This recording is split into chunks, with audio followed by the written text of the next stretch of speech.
Well, we are back here with another Power Monkey podcast with the man himself, Dave Tilley. Dave, how you doing, buddy? Hello, I'm doing well. Haven't left my house in 7 days. I'm just kidding.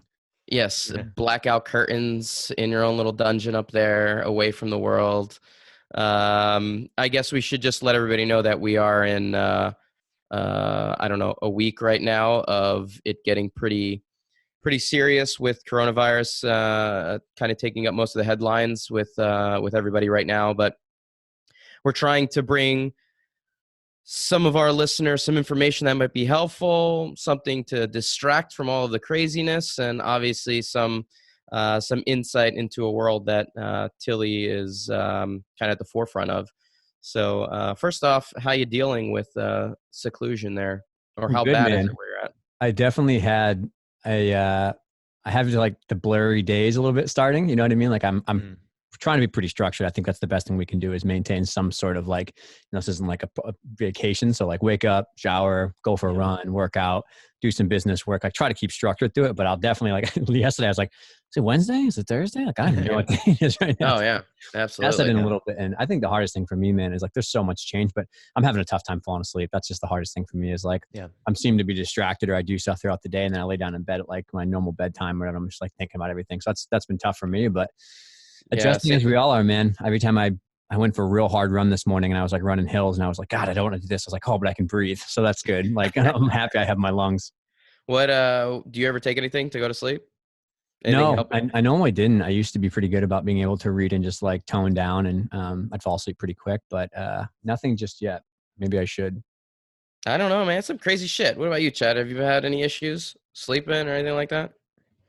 Not outside of what I ordinarily have, but I think I saw a study a number of years ago now about when you're kind of stuck in the same place for long periods of time, like days and weeks, and especially if I think this was more so when it's dark, but you tend to start to go to bed later and later. And I can't remember the exact time frame that it was geared towards that your body goes to, but it was interesting. And we just talked to Jamie last week about this as well, about you're mentioning potential supplements that you can take and stuff like that. And she was talking about cortisol and everything else. So for the listeners out there, if you haven't listened to that, go back and do that, especially if you're having a hard time sleeping. And well, not only with just being stuck in one place, but just with the stress that's going along with it. I mean, we're all part of small businesses, and every small business out there is scared right now. I mean, we're at the point right now. What's the date today? You were 20th. just saying till it. Yeah, there's No the 20th. idea.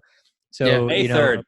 Yeah, we're just getting into every day. The government assistance is spreading to more and more states and more areas throughout the country. So I know on my end, I'm just kind of waiting to see what's going to happen with that. And so there's stress as well that we have to think about. Yeah, I hear you. I mean, you're right about small business stuff, and I don't really think the true effects economically are going to be seen for quite some time. But right now, it's just about trying to take it day by day, and the good things: be with your family as much as you can, and connect with people that you probably haven't talked to in a long time, and try to get those stupid home projects done that you always push off to the side. And just here being with Sadie and my daughter, and Sadie's 5 weeks away from having our second daughter. So we're, getting all prepped and aware of kind of what's going on with that too, not knowing whether or not we're going to be able to do it at the hospital. We might have to do home birth. So, so many things going on at the same time. So everybody's struggles are real right now. That's for sure.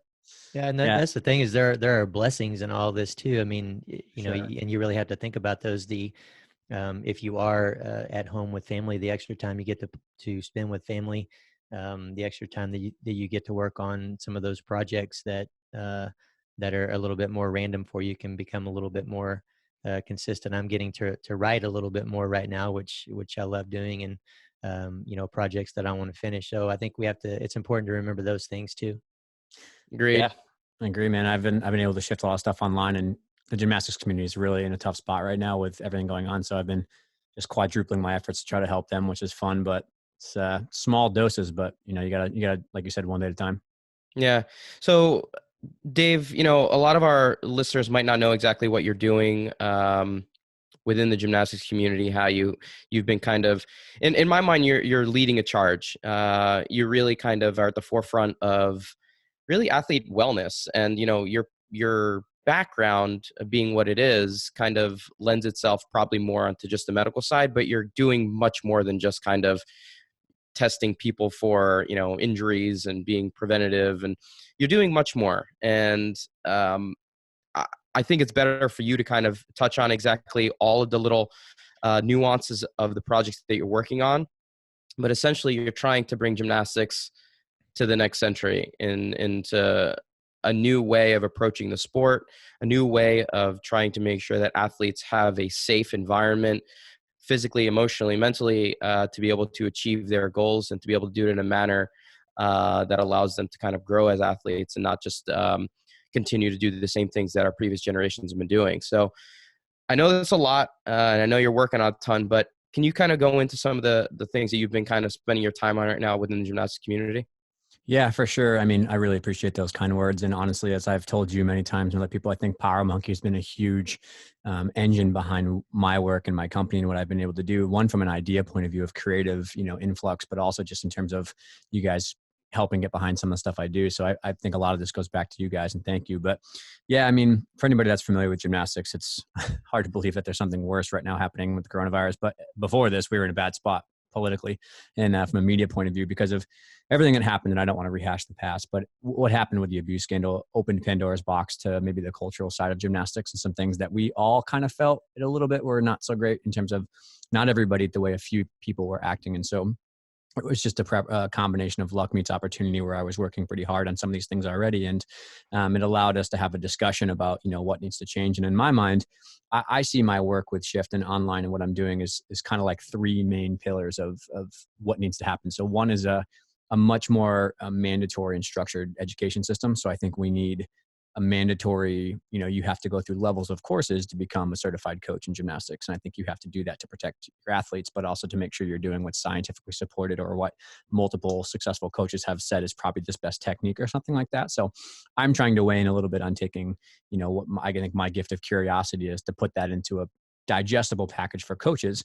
So that's one big part of it, is the educational system. Two, I think something that you've helped me a lot with develop is just we need a much better workload system for monitoring. We don't really know how to track gymnastics training loads accurately. So we have kind of one half of that, which they call an internal workload, which is how an athlete responds to a certain training stimulus. And then you have the external workload, which is, objective markers of, easy to see when you lift, oh, that's 100 kilos right there. That's 105, whatever it is. And you can track that. But in gymnastics, we're like, I don't know, we got a bunch of surfaces, a bunch of skills, a bunch of events. It's like, let's hope this goes well, which is, you need some coaching, finesse there for sure. But so that's kind of where most of my work has gone. I have a very big interest in the fields of stress, endocrinology, and a buzz term called epigenetics, which is essentially just how the environment changes the way that we develop. And so stress is very much the umbrella category, and monitoring is how we have a pulse on that. And so on the internal workload side, we're measuring some stuff, and there's two studies that unfortunately just ended very quickly on data correction with the NCAA about tracking teams for every day, rate your 0 to 10 exertion on each event, multiply that times time, multiply it times a weighting factor, and getting workload ratios there, which is really cool. That's going to be something that's really exciting.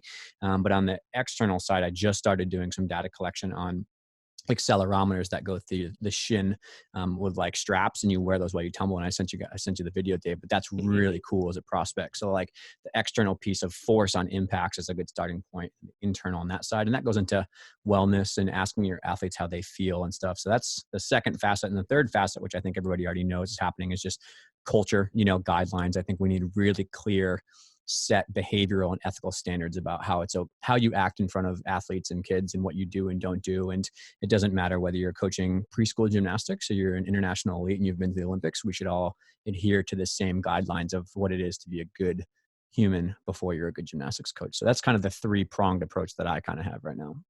I love that. Obviously all of those are critical. And all those really need to be kind of utilized together if you want to create a system that is preparing the athletes, the coaches, the parents, everyone within the community to kind of take the sport to the next level, right? And I'd like to just go a little bit deeper into that second portion, to the workload portion a little bit, because I find it to be fascinating. All the stuff that you showed me up to this point, on both pillars that you mentioned within that second component, are both really, really interesting. And I think, you're applying it to a generation of athletes that are a little bit younger, and, maybe our listeners are a little bit more into the CrossFit setting, or, not really interested specifically into, junior level gymnastics or collegiate level women's gymnastics. But there's a lot of transfer over in terms of its application to the population that we're working with. Can you just talk a little bit more about, one, the system that the workload system that you're putting together in terms of both sides of it? Just I'd like to get the listeners to hear a little bit more about how they work, how you're tracking things, those force plate things that you're talking about, and just kind of go a little bit deeper into some of those.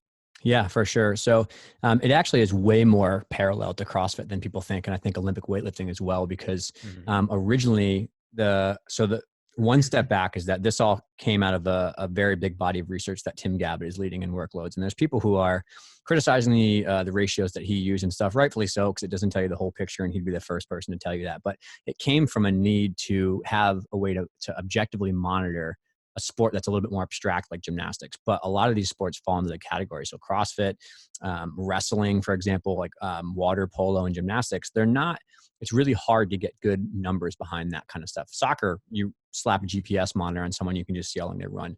It's a little bit easier in weightlifting because you just go total pounds or kilos lifted and stuff like that. And you can really get good ratios. But gymnastics, it's like very wishy-washy in terms of like the intensities and the surfaces and the training domains, and like same thing swimming. It's really hard to measure that, and Tim tried. But so essentially 4 years ago is when it started getting really popular. In 2015 or 16, Tim had a really popular paper that was essentially saying, should athletes be training smarter and harder, like that should push the envelope to be safe for training. And that kind of introduced the workload ratio. But I went to his courses and started talking with him about how in the world can I apply this to gymnastics? Because I knew from a medical point of view, it was really helpful in terms of injury risk. But I just couldn't really find a way to make it stick. So I took one of his courses. I took an online course. I had a lot of long talks with him and just read every book chapter and every research paper he put out. And when I went to New York and I took his course, he was suggesting that we should use a weighting factor as a way to kind of gauge zones of intensity here. So what they do in running is they do zones of high speed running. So they'll have like, okay, every like 0.2 miles per hour increase, you can see how fast someone's going from 0 to top speed high in running, because high speed running is correlated with hamstring strain risk, which is a big problem in kind of the sports he works in of rugby. But also they showed that spiking training volume in high speed running is maybe risk of injury goes up, but also the more time you spend in high speed running over a longer period of time, you can actually develop some protective fitness against an injury. So that's where it came from. And that's kind of what I started to mold with him. And it's essentially what it is people who aren't familiar in artistic gymnastics, they have different things that we do event-wise. So we usually have a warm-up, and on men's, there's 6 events, and women's, there's 4. Then you have some strength and conditioning. And so usually what people would do is they would do a session RPE, where they would do how long were you training, 120 minutes, multiply that by a 0 to 10 rate of perceived exertion. And when you multiply those numbers, it gives you an idea of how a ballpark of the training load internally for the athlete. So you can start adding up, strength and conditioning in the morning, and then a training session on the equipment at night, like a college athlete would do. You get a number for the day, then you get a number for the week, and you can start to make ratios of 1 week compared to the previous 2 weeks, right? So a 1 week would be an acute load. The previous 2 weeks would be a chronic load. And so that's kind of where this idea came from, is that in gymnastics, what I started doing is realizing that somebody can be really, really good at floor and then completely tank on pommel horse, this guy, right? So like I'm going to rate floor as a much lesser demand for me, possibly because it comes naturally to me. Whereas pommel horse, it might take me an hour and a half to get through my routines, and I'm going to really be a lot more stress on that. So you can then start multiplying those numbers more. So the study that was active right now is that we had 2 collegiate teams say, okay, every day before practice, give me a 0 to 10 sleep quality, soreness level, fatigue level, and then a mood. And that kind of is a good wellness index for how they feel overall, state of readiness to train. And we multiply that by 100% out of 40 and get a number, 60, 70, 80% readiness to train. And then on the end of the practice, they go back through and say, okay, how long was I on my warm-up? 15 minutes. How hard do I think it was? 2. And then we multiply a weighting factor 1 through 4. So 1 is like easy, 2 is like skill combinations or more moderate intensity. 3 would be more like routines or a full routine or something of that nature. And then 4 would be a mock competition, something very stressfully, mentally and emotionally and physically. So we can then start to get more specific workload monitoring for like, okay, what's just floor or what's just vault or what's just rings, and add those up. And then we get numbers the same way you would anywhere else. We add the day, we look at ratios, and that's been really cool because it helps to individualize the training to the athlete a little bit more in terms of planning, but then also in terms of response. Everybody knows a time in their athletic career when their coach prescribed something that they thought was easy and you got buried by it, right? Whereas your friend who maybe didn't get buried by it, and that could be so many factors. I could have slept less. I could have had a fight with my wife. I could have had somebody, complaining about something, and I spent most of my time in a business meeting before I came to practice, and that was a problem or something like that. So it helps you get barometers on people individually. And that's really exciting because I think that it's a tool to have a better conversation with your athlete. It does not replace the training decisions that you make. And I think Tim's really adamant about that. So I think that say that one more time. Just want to make sure the listeners hear that part of it.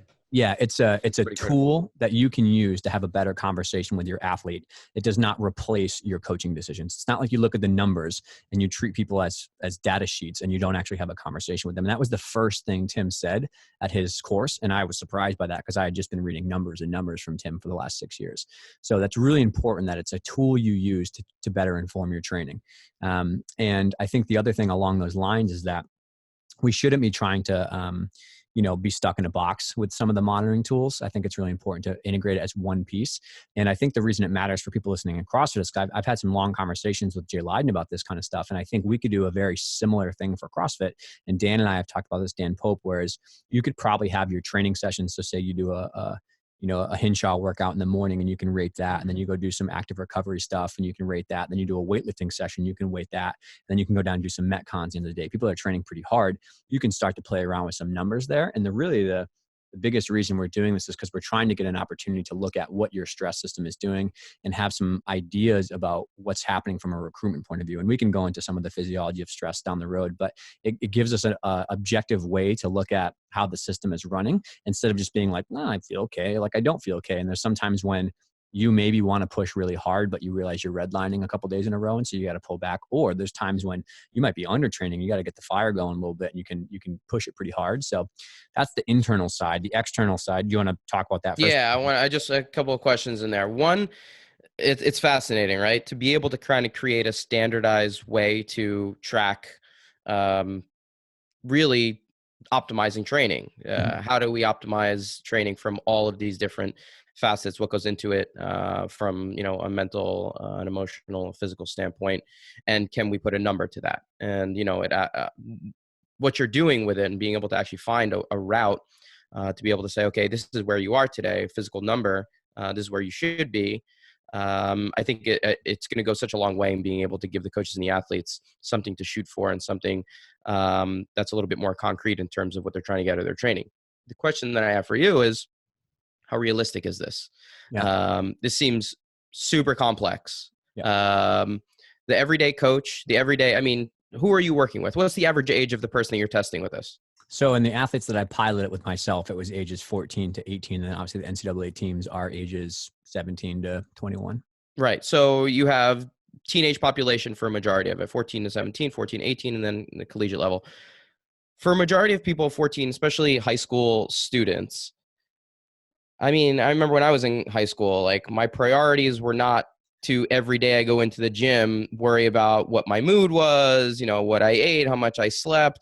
Yep. What's the reality in terms of being able to get accurate information from people that, are of that age, who have so many other things going on? Do you find the data to be reliable enough to be able to say, okay, these are trends that we're seeing that are accurate? Or, how do you filter through that with the populations that you're working with?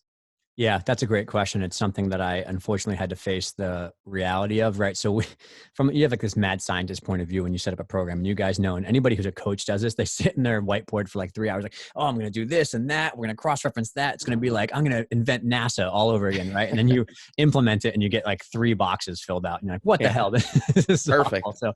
So yeah, I started out overdoing these things. And what I came to realize, and Tim helped me with this, is that there's a couple things that are important. So one is that you can be the mad scientist on your end and look at all the data and the numbers, and you can do that yourself. But when it comes towards the athlete, it has to be the least friction possible for data collection.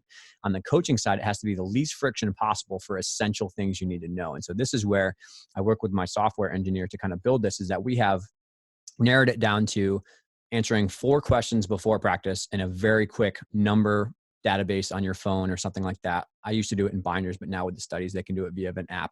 So it's a 4-question survey that takes 7 seconds when you walk into the gym. And then after, very quickly, it's 4 to 5 numbers after, about like, because if you do it right, you can fill in the time, and you can fill in the coaches are the ones who do the weighting factor. That's important to note. The coaches prescribe training, so they put it in. So all the athlete has to do is fill out 6 numbers after practice: warm up, vault, bars, beam, floor, and physical prepper for a guide be 8 numbers. So that's what we had to learn the hard way, is that when we really, really dumbed it down, we still had athletes in some of these studies that we're looking at now. Like we had maybe like a 70% compliance for some of them, but like I'd say like 10 of them out of all the ones we studied had solid data across like a lot of multiple weeks. And it's really cool to see some of their numbers. So yeah, we had to make it really easy. I mean, these are college kids, these are high school kids. They don't really care sometimes, nor do they want to be overwhelmed with all that kind of stuff. So yeah, I mean, at that age too, you seem invincible, right? Exactly, Nothing really bothers you physically. You're just kind of going through, and every day you wake up, I feel great and ready to go the next day. So it just seems like, those are factors that you kind of have to play in. If you're working with a population of maybe CrossFitters or, CrossFit Games athletes, would you envision that the approach would be different, or would it be the same in terms of that type of population who's maybe a little bit older, later in their career, professional athlete that's maybe mid-20s to late 20s? Yeah, good question. This is my experience, that with the kids and the younger ones, we're just trying to, like you said, we're trying to protect them from themselves a little bit sometimes when they're younger. So it's very simple on the high school training age side. But I personally noticed that when I got to the collecting data in the college level, especially the Division I athletes that we had, and then if we did test a little bit with some higher level CrossFit Games athletes and stuff like that.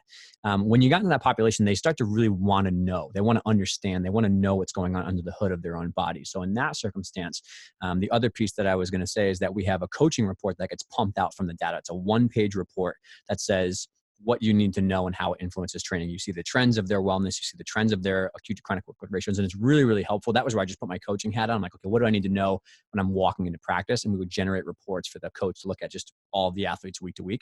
So in that context, when we started showing the athletes that data sheet that has some summary stuff, they were like, wow, this is really cool. And the compliance went up, but they also took a much more serious approach to, oh crap, I got to go to bed a little earlier. Like, yeah, I saw this big wellness plop. Like I didn't go to bed at time, or I ate like crap that day or something like that. And they feel it, and they know that it links to their conversation they can have with their coach. So as you get into the higher caliber athlete or the older athlete, they typically want to be more involved and they want to know. But in the lower ones, sometimes I show them very basic numbers, and sometimes we don't have a conversation about it until something's kind of falling apart a little bit. Right. How's the coaches' involvement been? Have you seen coaches jumping on board with something like this, or has there been hesitation? Yeah, no, they love it. I think, again, initially it was too much, and I had to kind of go back to the drawing board a couple of times. But I think now that the thing is about is that I think people are more on board, because I've talked with some other professionals around the world at high level sport who just said like the sports scientist section came to them and just threw something at them. They didn't really understand the sport well enough, and they didn't feel like they knew what was going on. And so they felt like those felt on deaf ears, because it was like just testing to test. It wasn't helpful. But I think this being, as I have a coaching eye, and I also know from the athlete point of view, what kind of goes on, they're a little bit more, willing to sink their teeth into it a little bit. But if we make it simple for them in terms of execution and give them a pretty good summary of the data, they seem to really like it. Definitely the coaches at the NCAA level, when the first couple of weeks were bumpy, but when I started getting reports to them weekly, they're like, damn, this is really cool. And I think what I showed them is probably 1/5 of the potential of the system to look at. Really, you can start to split out between, specialists can just look at floor and vault volume versus the entire practice. And then now myself and Ellen Casey are starting a study to look at Achilles tear risk factors in college gymnastics. Using a lot of this kind of stuff, we can look at training load, workload of floor versus vault, and a lot of other risk factors. That's the beauty of the system, is that Tim's work has shown the injury risk, not the injury rate. You can push hard. If you train smart and train hard for a long chronic load, you can maybe reduce your risk of injury, but also it correlates to performance. So we can help people peak a little bit better. We can help people understand training hard and training smart is good. We want to be fit. We want to push ourselves, but we have to do it intelligently. Mm-hmm. Yeah, Dave, this is incredible. I mean, you're collecting data by asking certain questions to these athletes, but with the number system that you talk about, it sounds very similar to the way many years ago now, I started writing programs for myself and still use the same method. I'm just a little bit better at it, so I don't have to go into the numbers quite as much as I used to for the programs that I write now. But I think I think this could be a good little bit of a different spin on it to go over, because we are talking mostly to CrossFitters, and I hope that a lot of weightlifters are out there listening as well. But for weightlifting specifically, the way that I used to lay out my programs, because I wanted to make sure that my workload was spread out appropriately through the weeks, and that I was following, week 1 needs to be heavy, week 2 needs to be heavy overall, and then week 3 needs to be back off. So it's a way that I was able to lay those out. And then obviously for myself, since I programmed for myself from that general program that I wrote out, I was able to make those adjustments on the fly. But the better I got at this programming system, the less adjusting I had to do. So it's a potential way that someone could go look at their weightlifting program or their CrossFit program as a whole and just see where really the light days are. For example, if this is supposed to be a light day, but it looks similar number wise to what's supposed to be a heavy day, then you need to reposition things a little bit. But for example, what I would do is I would give every exercise and the total volume that I was doing with that exercise. So load multiplied by the number of repetitions that I'm doing, a number from 1 to 5, and 5 was the hardest. So for example, if I was doing 6 sets of 5 at 80% in the back squat, that's supposed to be at that percentage. It's supposed to kick your ass, right? So that's a 5. Okay.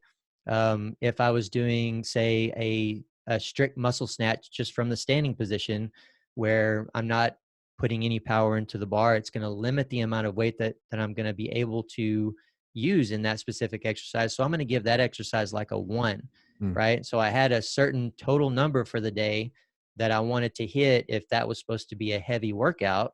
And then I had a certain number for the day total, that a range that I wanted to hit if it was supposed to be medium and if it was supposed to be light.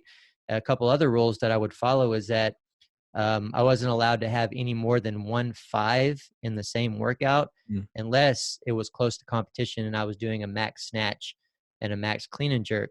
In that aspect, a max snatch and clean and jerk, even though typically you're not doing a whole lot of reps, you're just working up to a max, I would still consider those days 5s for those specific exercises, because there's a lot more going into it just than just the workload.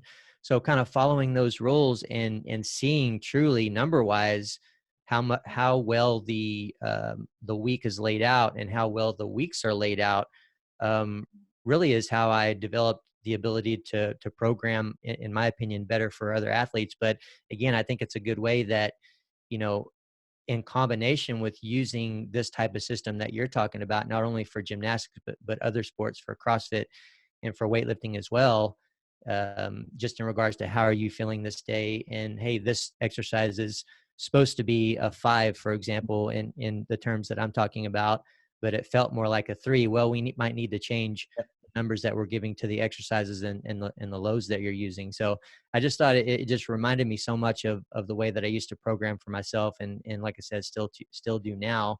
And I think, a good way and a good method for athletes out there that are listening to kind of give their program a look.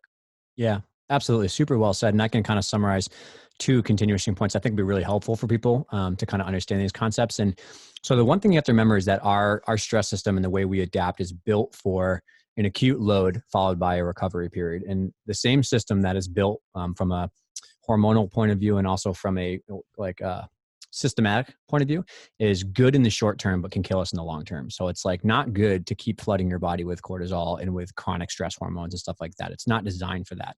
So the way we look at that in the context of training workloads is there's 2 things. One is that you're alluding to is that if you're supposed to be training hard and you're not really getting the stimulus that you're looking for, then we have to modify something to make sure we can get there, right? And on the opposite side of that, if you're supposed to have a deload day or a deload week and you're rating these things as very, very strenuous and very, very hard, well, you may have tipped the razor's edge a little bit and gone into what they call non-functional overreaching, where more is not better. So it allows you to stay in the bumper lanes between pushing that acute stimulus, giving yourself a reaction, and not getting to the point where you're overtrained and your body is telling you that you're feeling the excessive flood of cortisol or something that's going wrong. And I think a new paper just came out with Tim, and the way you apply this to a training workload season is that Tim has these concepts called the floor, the ceiling, and then time, right? So the ceiling is the highest workload you need to get to achieve your competitive goal or to achieve whatever it is. For example, it might be a max out at a certain meet at nationals. It might be for gymnasts, a national championship or something like that, if it's the games for the athletes or whatever it is. So you're working towards that chronic high peak ceiling of the most brutal beating you need to be able to take and successfully compete.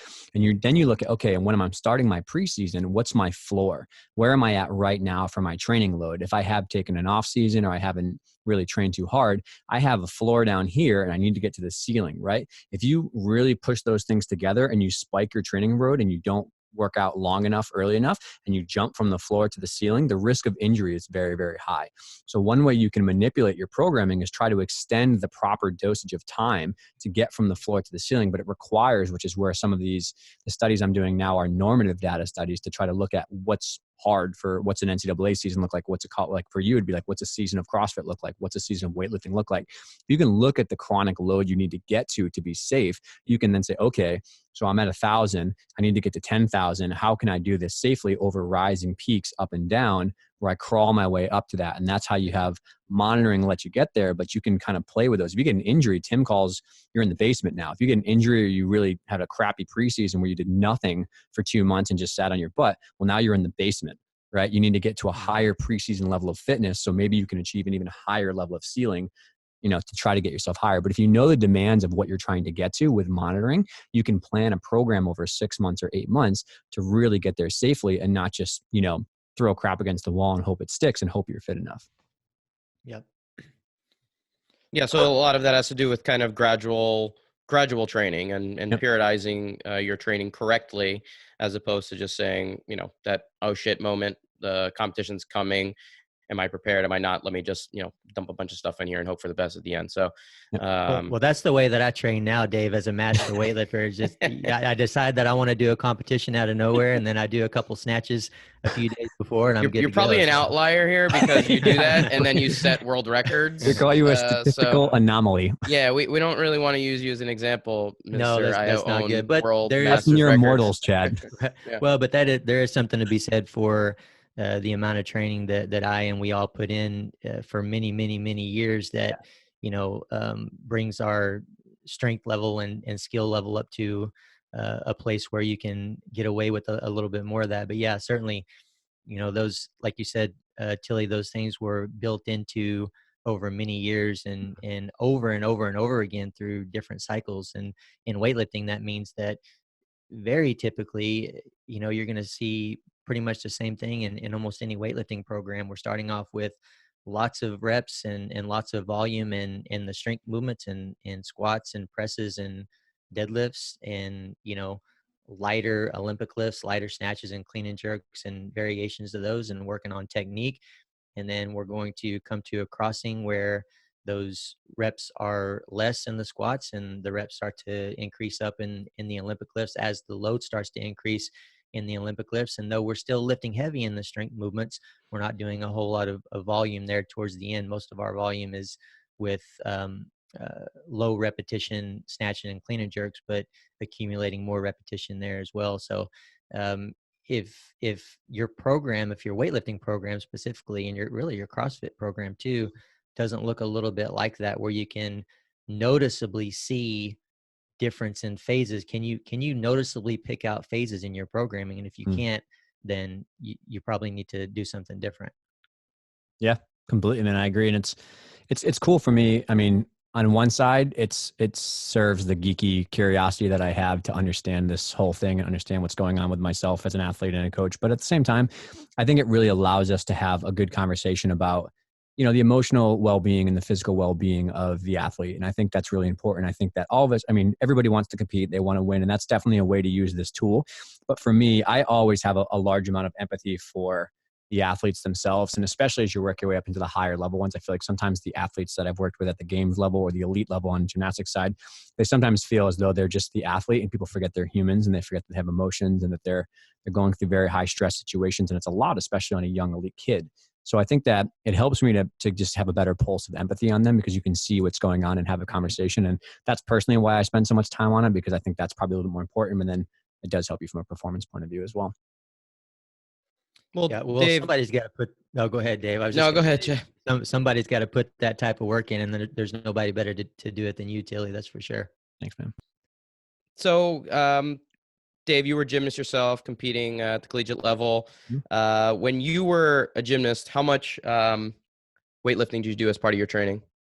So I didn't do any weightlifting until I went to Springfield College for my first training year. And it was kind of thrown at us a little bit. It was like, God, I love my coach, but he was on the older side, wiser, we should say. But he was like, yeah, go lift with the strength coaches. And they kind of gave us a football program. Even that's rare for a gymnastics coach to even recommend going to strength conditioning.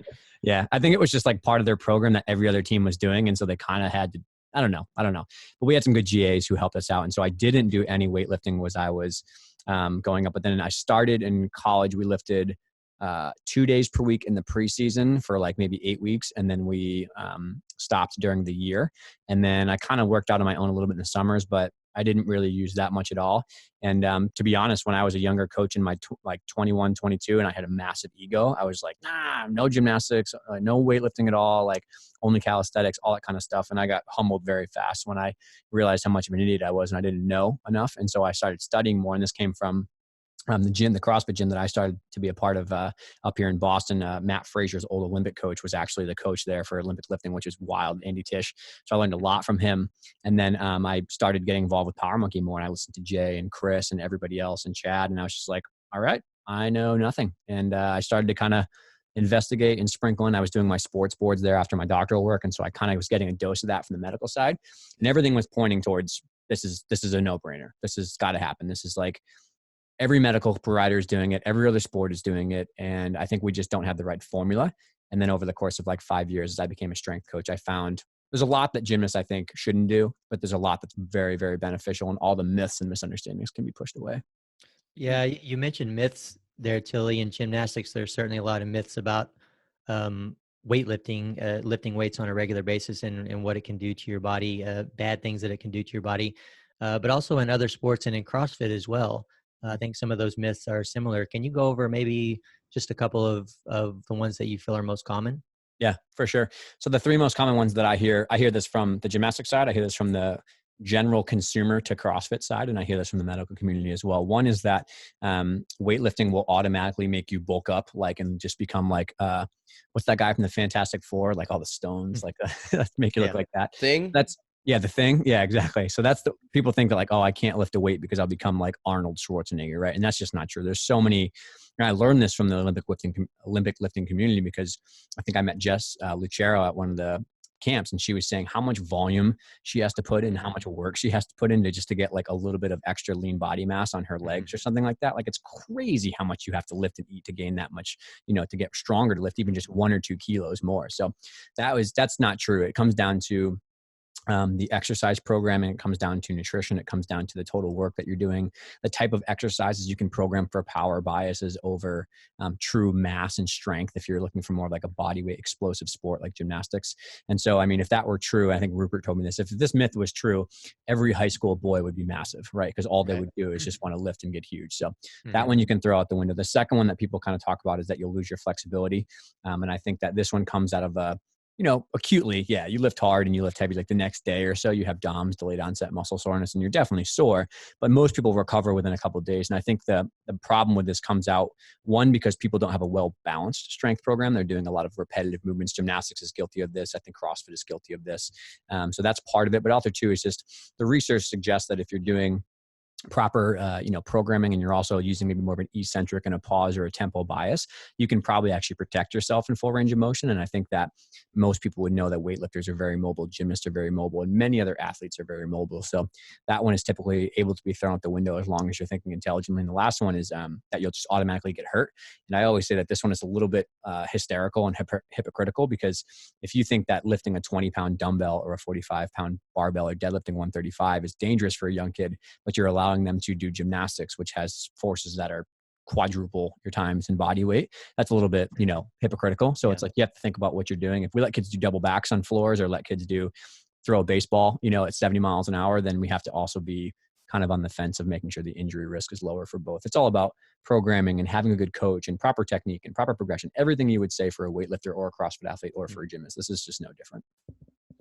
Yeah, you talk about flexibility, and I love this statistic, and I hate it at the same time.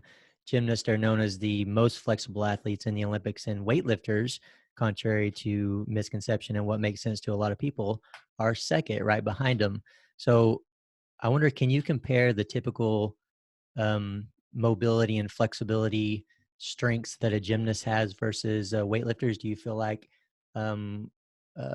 gymnasts are likely to have specific or more mobility in certain areas, where weightlifters might have a little bit better in some others? Yeah, for sure. This is definitely gender specific. And it's been interesting because Dan Pope and I are fortunate to work with athletes year round and not just when they're injured. We work with a lot of just sports performance. So we can see someone over the course of a season. But typically, a lot of the natural mobility that weightlifters have and gymnasts come from the inherent gifts they're given from a genetic point of view. So you have someone who has a slightly shallower hip socket, right? It's called the dysplastic hip. They can just move their hip through a larger range of motion because they don't have the same over coverage of the hip as somebody else does. So that's one piece of it from a bony morphology point of view. But then as your collagen tissue is typically just a little bit more lax. So joint capsules are a little bit more lax. It allows you to squat deeper and things of that nature, which comes with maybe an Achilles tendon and a calf that's more flexible. So you can have good ankle mobility. So typically gymnasts gymnasts and weightlifters have very mobile hips. The differences tend to come in soft tissue adaptations over time. I think that the shoulders of both athletes are pretty mobile.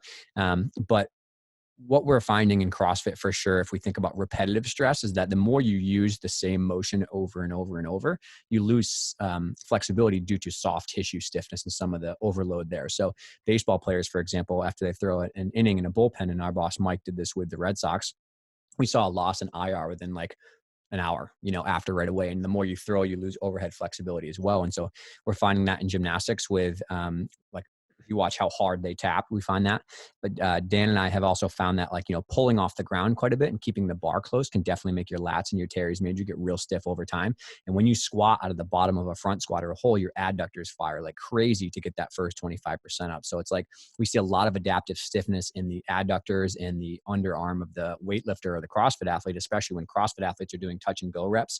That motion mimics the internal rotation that slows down in a baseball player. And we have no empirical data on this, but we think the touch and go volume or the repetitive chest to bar volume eccentrically overloads the shoulder. So they have a capsular flexibility underneath, but you can't see it because the soft tissue stiffness is so stiff. And again, their programming is a little bit imbalanced. There's not a lot of direct pulling or glute training, and it doesn't really keep them mobile. Well, for the baseball player, I wonder, my mind immediately goes to, what if they were doing maybe even right after the game, some handstands just to be nice to you gymnast, or putting a bar overhead. Would that offset some of that tightness that's creeping in if they went in and said, maybe they go do a overhead pressing capacity WOD workout real quick, where they're flushing their upper body to help recover, but also they're moving through that range of motion to try to offset some of that tightness that's coming in. And that being said, are there certain things that you guys do in the PT world to help these CrossFitters and weightlifters and gymnasts from that stuff creeping in as well? Yeah, good question. And so it's interesting when you look at, again, some of the work that our bosses have done with baseball players. So in a baseball player, the reason that they have more external rotation or layback and they lose IR is because of a bony adaptation from when they're little. So when they throw light toss from a little kid and they start pitching in little league, their bone actually, the growth plate warps backwards and they have more retroversion. So their shoulder actually adapts from a bony point of view to give them a loss of IR and more layback. So for them, I think some of these things still apply, but it comes down to the apparatus they use. I think that for baseball players, it's sometimes really hard to get a close bar to do a snatch or a clean because they have one shoulder that looks like this. Right. And they can't get the bar close from a bone, but they could easily do some stuff with dumbbells that free up overhead stuff. And we have a lot of the guys at Champion coming off season are doing landmine pressing and barbell stuff and plenty of other types of, stuff like that. I think for the weightlifter and for the gymnast, it's a very different conversation because maybe it's true. We don't know, but we don't have any studies to show the bony losses like that. I think that young gymnasts and young weightlifters have hip morphology adaptations. I think that the more they squat and the more they do splits and they do jumps and leaps and pommels and stuff like that, I do think their hips probably rotate, but we don't have any good ultrasound data to look at that. But that being said, the two things that we really tell people at Champion for in-season management is like, whenever you do your sport over and over, two things happen. You get tight and you get tired, right? So you have to have some sort of strategy to manage the adaptive soft tissue stiffness that's happening from this high intensity repetitive exercise. So, whether that's manual therapy and you get a 15-minute manual therapy session to try to get some of that soft tissue to be loose again, or you do some self-soft tissue work, you do some eccentrics in your warm-up to try to get some of that stiffness to come back, or you're programming some like opposing muscle group to keep yourself balanced. I think that's really important. And so that's a lot of the work that we do is consulting people and building programs that are recovery programs. So we'll have like a women's specific artistic gymnastics recovery program that I've built for some of those athletes, or a male specific. And I think that CrossFitters are seeing more people doing those kind of programs, but you need consulting on proper manual therapy. And the biggest thing is you need someone to screen you against your own baseline. It's really hard to do this on yourself, but in the beginning of a preseason, we screen people and we know what they are. But athletes that come to me and work year round, whether it's CrossFit or whether it's lifting or whether it's gymnastics, we do a full assessment and I know what their shoulders and their hips look like from a normative preseason baseline. So when I was working with athletes during the regionals and the games a couple of years ago, I knew exactly what they looked like before their competitive season started. So if I knew they had this amount of loss of shoulder flexibility, well, that's just you. That's just who you are. You're just a little stiffer. That's fine. That might make you a powerful athlete. Same thing with their legs. But if they usually have 170 degrees and they're at 150 after a really hard chest to bar workout, well, that's a problem. We need to fix that. And so we're trying to help them restore. And Mike taught me this really early on and it stuck with me. He's like, I always tell people, I want you to be you, not more than you and not less than you. I want you to always walk on the field or grab the barbell or go into an arena as your version of what normal is for you. And so we try to do those baselines and teach them how can they take care of themselves or what can they do on recovery days to try to get them back to their normative baseline before they go back out from a biomechanical point of view, not from like a fitness or a fatigue point of view. Yeah. I love that. I think that's similar to a perspective that John Roethlisberger, three-time U.S. Olympian, one of the owners of Flip Fest, used to say all the time, because, he wasn't one of the most talented guys in the world. His goal was always to maximize his human potential. And that's the way that I always approached it too. The guys that you're up training next to might be more talented, more capable, but all you can do is maximize your own potential. And that's it. And doing the assessment and figuring out where your strengths and weaknesses and limitations and things like that will allow you to kind of direct your training appropriately. So you can do those, you can optimize your training. Dave, you touched on it slightly, but this is a big topic that we talk about when we're at Power Monkey Camp, when you're helping me out with the handstand station, things like that. But you mentioned a little bit about some of the repetitive actions that you see, maybe a CrossFit type of a WOD, creating specific fatigue and specific limitations within certain muscle groups that we're constantly seeing across the board. And it might be, creating limitations down the pipeline that are being seen in other areas, in other muscle groups, and other movement patterns. The one that specifically comes to mind, because we've talked about a lot with handstands, has to do with kind of overhead position. The soft tissue of the underarm being limited because of a lot of the repetition that we're seeing with certain movements. Can you just touch on that a little bit more deeply? And then also a little bit more on the correctives that you'd normally recommend in terms of what you're seeing from the scientific side, what's most beneficial, what a lot of people are maybe doing right now that are maybe spinning their wheels, and what you'd kind of direct people towards in terms of where those limitations are being seen. Yeah, for sure. Really good question. And we've had a good discussion. I've learned so much from the coaches at camp kind of generate these ideas, which is great. But essentially, when you look at the CrossFit spectrum of movements they do pretty regularly, there's 4 main categories of upper body pushing or pulling. We'll just go for the shoulder specifically. But so horizontal pushing, horizontal pulling, right? So burpees or push-ups or stuff like that. And then horizontal rowing, not a lot, which is a big part of this, which is like erg rowing, bent over barbell rows, that's all I got. It's like Yep. direct pulling is very limited versus overhead vertical pressing and overhead vertical pulling is extremely dominant. So we have 3 categories out of the 4 that are very, very overworked. Look at muscle up, pull up, or ski erg, chest to bar, pull-ups, all that kind of stuff is all in the same kind of categories than push-ups. And dips are kind of a weird one though, but they kind of go into a chest dominant activity. So they kind of get lumped with burpees. But think about building a tent. If you build a tent and you put 3 corners super strong and left 1 not attached, it's not going to go well, So I think that's what we find is a lot of repetitive actions of chest to bars and all that kind of stuff makes. So the lat is probably the biggest stiffness generator when someone who has a lot of high volume, but overlooked is the teres major, which is a smaller muscle, but it's the main kind of puller or adductor down, especially with rope climbs and stuff like that. And so chest, lat, teres major are pretty big stiffness drivers. And then you could argue too, one of your cuff muscles called your subscap is also an internal rotator, but those muscles are typically way more overdeveloped and way more worked than some of the muscles in the back. So your rhomboids, your middle traps, your lower traps, your cuff muscles, the external rotators, and the direct horizontal pullers. And so it's constantly for us, we're trying to use assessments to measure overhead flexibility, as I alluded to, but then also do strength testing and ratios to try to figure out what's your pushing to pulling ratio, right? If you only do erg rowing, then once in a while an accessory do bent over dumbbell or barbell rows, that is not going to even touch how many burpees and how many benches you're doing and muscle ups and stuff like that. And so you can use a dynamometer to strength test ER cuff and like posterior scap cuff compared to your chest. But also you can use an index of just like how many strict push-ups can you do compared to how many feet elevated rows can you do. So the opposite of a push-up, and we use this as a corrective a lot, is feet up on a bench, put a low barbell and a low rack and just do straight horizontal rows to your chest.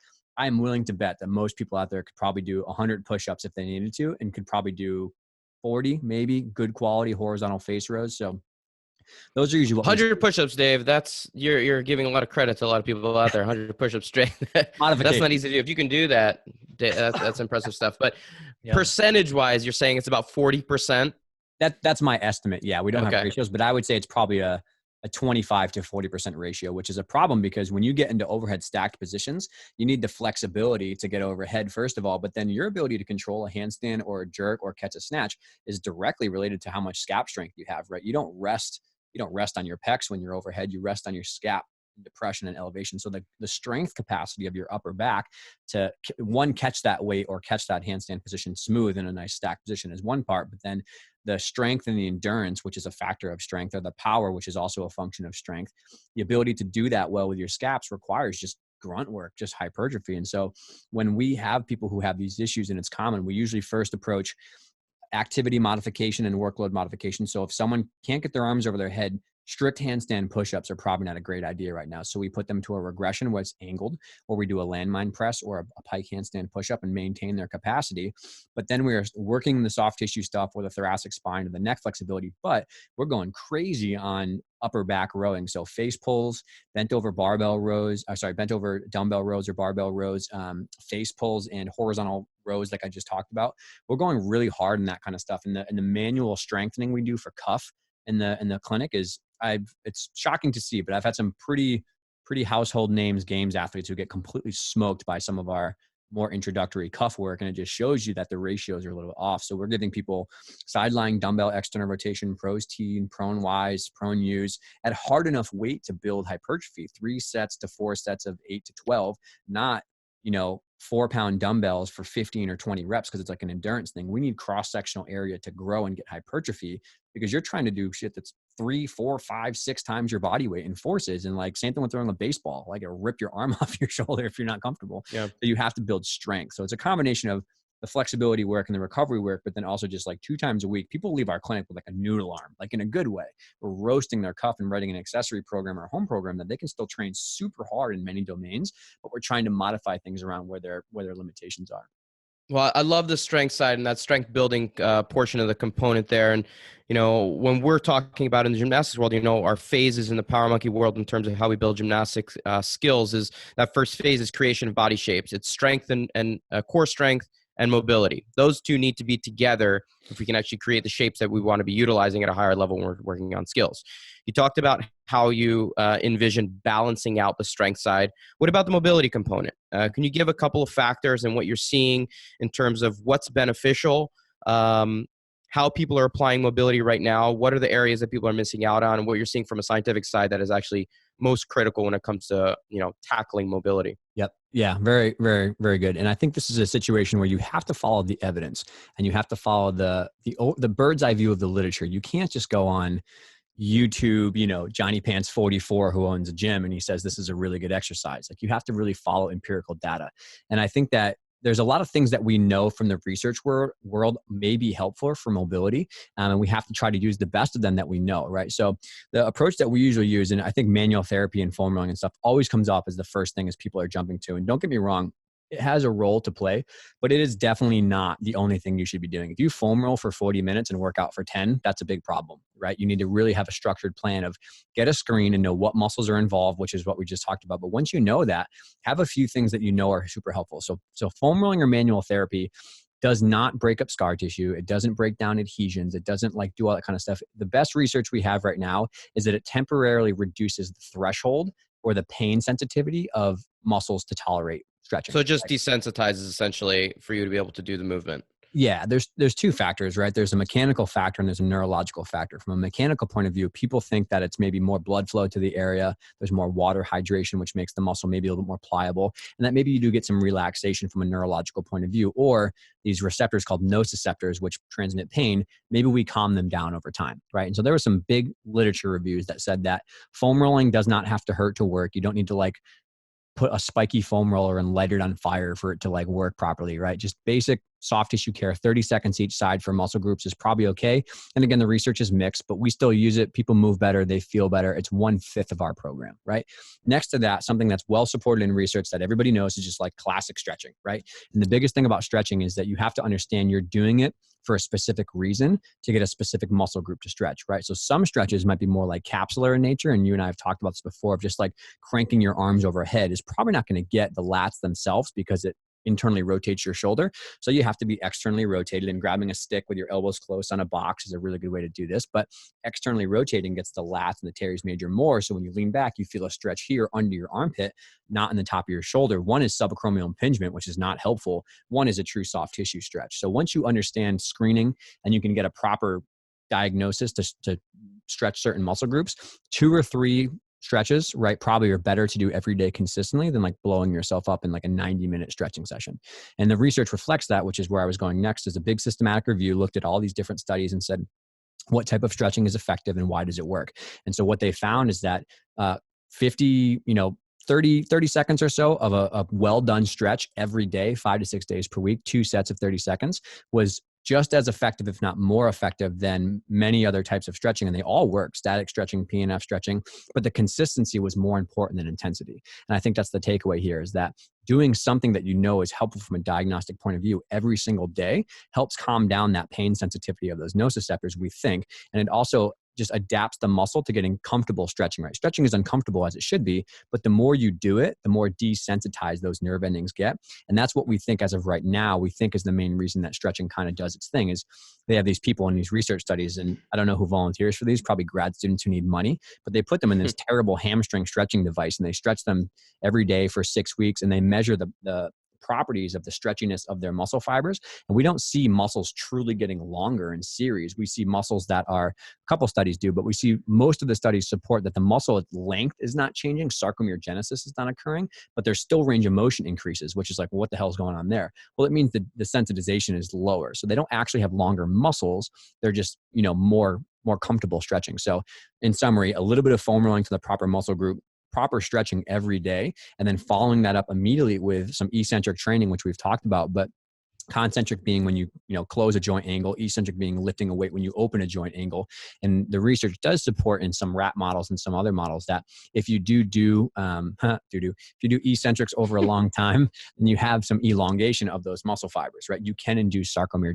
They like pinned the lat of a rabbit in a little machine, and over time they saw some sarcomere. That's a far cry from the lab to the actual person, but that's the thought, is that 5-second lower and a 5-second pause for 5 reps of a heavy RDL, or in a warm-up doing if you have quad and hip flexor stiffness doing a split squat, if you have lat stiffness doing a close grip chin up and slowly lowering, that's going to hopefully get some of those muscle adaptations to occur.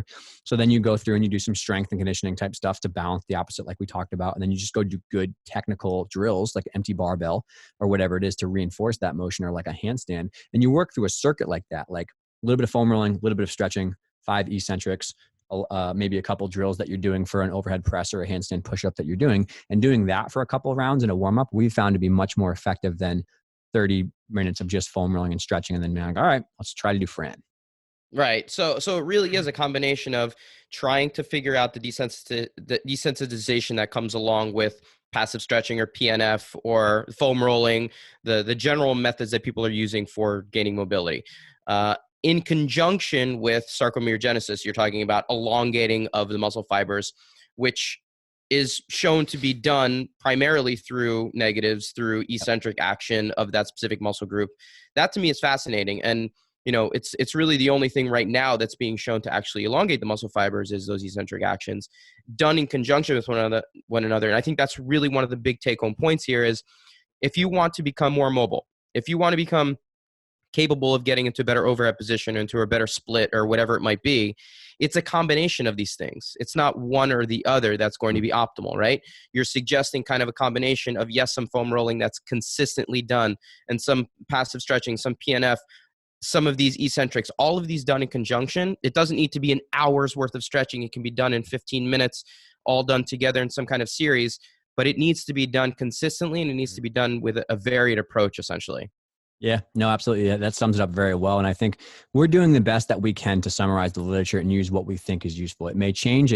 Science changes all the time, but those 5 things are kind of what we know have a decent amount of support behind them, and it maybe will change. I've done a little bit less foam rolling, more eccentrics in these days, but eccentrics make sense from a logical point of view because, again, the theory of why muscles are getting longer are that mechanical and neurological, and eccentrics satisfy the criteria for both of those, right? By doing that slow lower, you might be putting a lot of time under tension through the collagenous tissue, through the muscle tissue, and causing some, elongation over time, but also you're neurologically desensitizing maybe that end range of motion, which is something we talk about significantly at time, is that you need to be prepared for the worst case scenario. And if you're doing the proper drills, progressions, and things that you suggest from a technical point of view, you're going to be developing strength through full range of motion, which is something we all preach at Power Monkey Camp, versus the classic get your first muscle up and you catch high, and then a workout comes along and you're in the bottom of a dip and you start blowing your shoulder up. So we talk about, we've talked about this on the weightlifting side. Like you would do a lot of tempo pause front squats to develop that bottom position really well. Well, tempo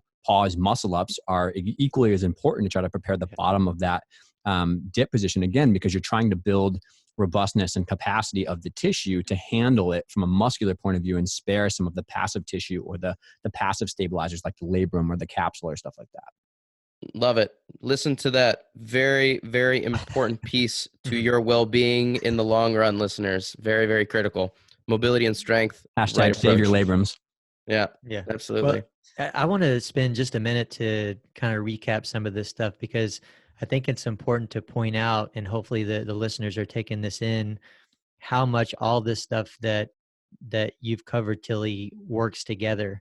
If you have imbalances in your body, mobility and flexibility wise, if the strength ratios that you talked about are off, what both of those mean, one or the other or both of them together, is that your general movement, any movement that you're doing, say you're doing Grace, 30 clean and jerks for time, repetitive action, maybe you're doing Fran, man, that just made me cringe and sweat there for a second. But 21, 15, 9 thrusters and pull-ups, and those things are out of balance, then your movement is compensated in some way.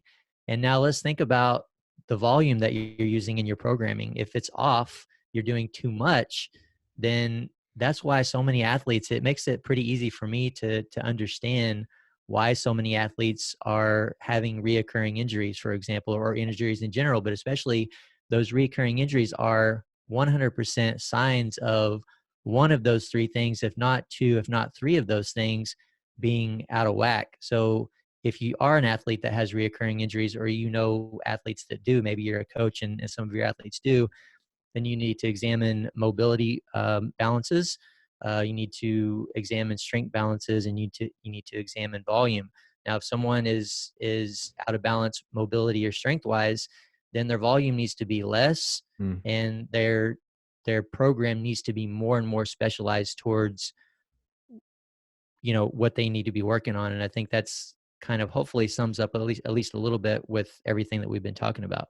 Yeah, super well said. I mean, I'll wrap it up quickly on that point, but like, you know, every time you're moving suboptimally, you're putting more stress on certain areas. Our goal with the body, and especially in very complex movements, handstand push-ups, muscle-ups, snatches, clean and jerks, running, your goal is to spread the stress out optimally across multiple joints so that nothing is getting overloaded. If you don't have full overhead shoulder elevation, or if you're super strong in your front and you're not as strong in the upper back, well, you're going to put extra stress probably on the shoulder joint, or your lower back for some people, your wrist for some people, right? Everyone has a different kind of way they adapt.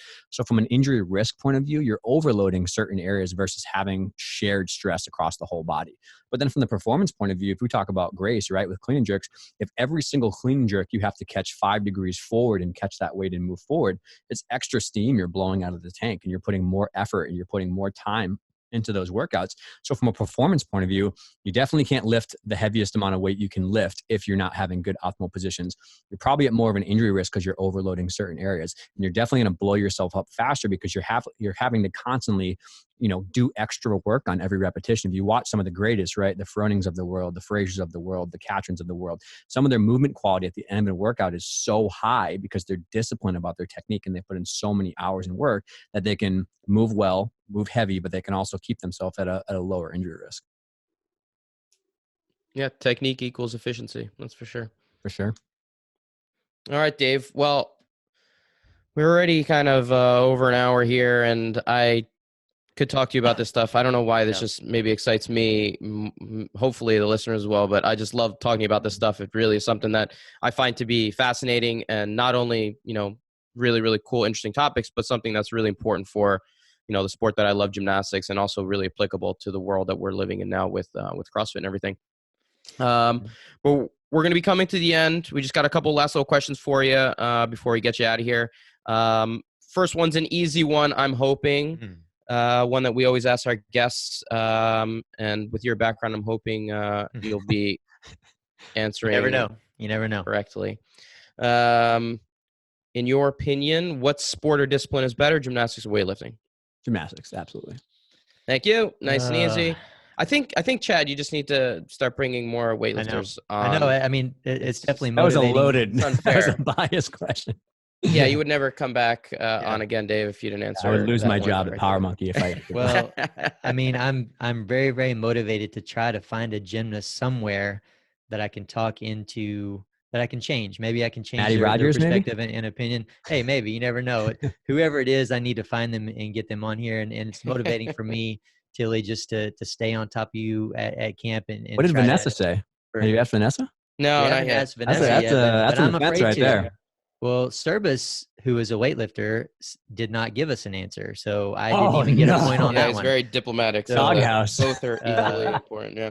I mean, I know Vanessa loves weightlifting. She's a weightlifting coach at Power Monkey, but she might very well say gymnastics. She's a gymnastics coach and everything else. I don't know what I'm gonna.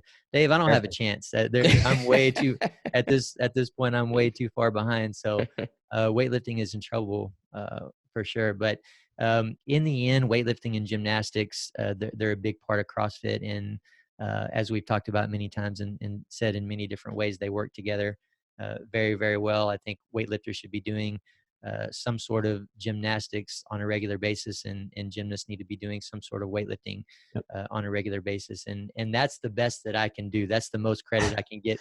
I wonder what Hinshaw would say. He's the deciding We did. Hinshaw actually picked weightlifting. Wow. Yeah, he was maybe one of my two, I think. And I kind of didn't give him a chance. I think he was maybe just he was definitely a weightlifting, and I was very disappointed, but he was full on weightlifter.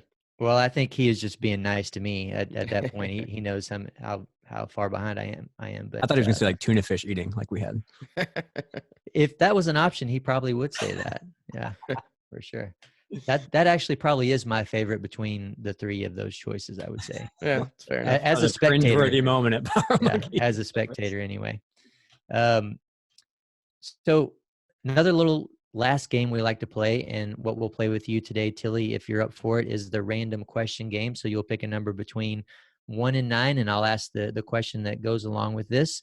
Now, if you don't like the question, you can pass it to the other Dave, and he has to answer, which I love that part of this game. And then I'll give you another one. That's an interesting caveat there. Yeah. All right. So, and again, I have to do what I can to get some sort of control and credit here when it's all gymnast on this thing. So let's go. Let's go with 3. 3. All right. Okay, this is a good one. I like it. What is your favorite curse word? Oh, my mom! Don't listen to this. Oh, Jesus, that's tough. I'm usually so PR on like my side of the fence with shift, but I'm gonna go with the classic shit, man. Just like it's good. It's right in the middle. You know, it's politically a little bit more acceptable than like the F-bomb or something like that. So you usually get away with those versus like, you know, a couple heavy hitters don't want those, but a couple low ones don't deliver your point as well. Be like, damn, like is he really upset or not? But it's like, shit. You're like, ooh, all right, we're starting to get there. Yeah. So, yeah. I like that. That's good. I like it. You're absolutely right there in the middle. Would you say that that's the most common one that you say as well? Probably not, because I work with kids, so I have to muffle myself a more. I usually say damn more, just like, you know, out of the kindness of Oring who's around me. But there's if I'm with my friends and I'm like really just relaxed, I'm not gonna lie, the F might slide out more than usual, just out of like comedic points. You know what I mean? Like you can really drive home a good story with one classic F-bomb. Well, it can fit into any sentence so easily too. So it's a magical word. It is very magical. It's a great stress reliever as well. It's certainly the one that I say most often when I'm by Especially myself. these days, right? I definitely in a workout, I definitely say F me a lot. I'm like in the middle of a terrible work, I'm like, F me. Or F this. That happens a lot in workouts too. Absolutely. And I would say that the F word's got to be the favorite of most people, and probably the word that's said most frequently. In fact, for a lot of people, the word in general that's said the most, right? Yeah. Multifaceted. There's a lot of ways you can deliver that. Yeah. Well, Dave, it's been a pleasure having you on the podcast. I actually was just taking notes here. I have a lot of stuff written down. I'm actually working on a book. Hopefully I'll get it done one of these days, but I'm currently writing the overhead position portion of that. And so I'm going to be able to relate some of what you said in that book. And I'm not going to give you any credit whatsoever. I'm just going to say that I made it up. So yeah, that's as long as you're okay with it. That's fine. Yeah. But listeners out there, hopefully you enjoyed the recording as well. We appreciate you listening in. Be sure to head over to powermonkeyfitness.com for services and upcoming events. Check out our Instagram pages for regular teaching and technical content at Power Monkey Fitness, also at Dave Durante and at Ollie Chad. We'd also love to hear from you guys. You can leave us a rating or review wherever you're getting your podcast, or contact us with any questions or requests you have for the show by sending an email to podcast@powermonkeyfitness.com. And on behalf of Power Monkey Fitness, we're your host. I'm Chad Vaughn with Dave Durante. And until next time, thank you all for listening. Real quick, guys, we can cut that little last part out, but we can also probably splice something in. Dave, I didn't give you a chance to do a farewell or a sign off of some sort if you want to. Me, Dave, or Dave? You. Yeah, you, Dave Tilley. Yeah. Nope. I'll just say mine. I thank you guys so much for having me on and for your friendship and all we've done in Power Monkey. And yeah, man, I learn from you guys every time, and I can do this all day. So the more the merrier. Where can people find you, Dave? What do you got going on? Websites, handles, that kind of stuff. The last time we tried this, I had a lot of things scheduled, but not so much anymore. Yeah. So you can everywhere you can find me is just Shift. Shiftmovementscience.com is home base.